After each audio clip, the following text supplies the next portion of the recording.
Hello everyone, and welcome to my channel. If you use Facebook Stories, you may have noticed that not all your friends can see them, let alone people who are not added to your friends list.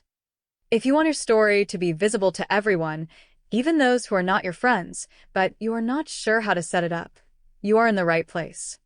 In this video, I will show you how to change the privacy settings of your stories to make them available to everyone.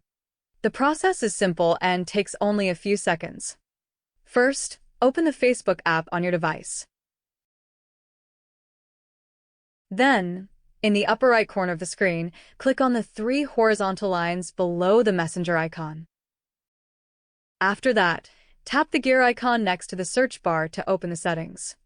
Once you are in the settings, scroll down until you find the Stories option and tap on it.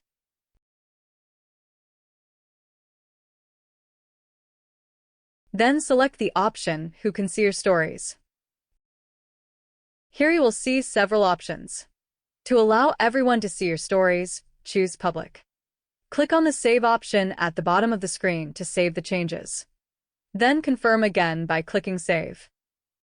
With this setting, your stories will be visible even to people who are not your Facebook friends. If you found this video helpful, like it, leave a comment, and share it with your friends.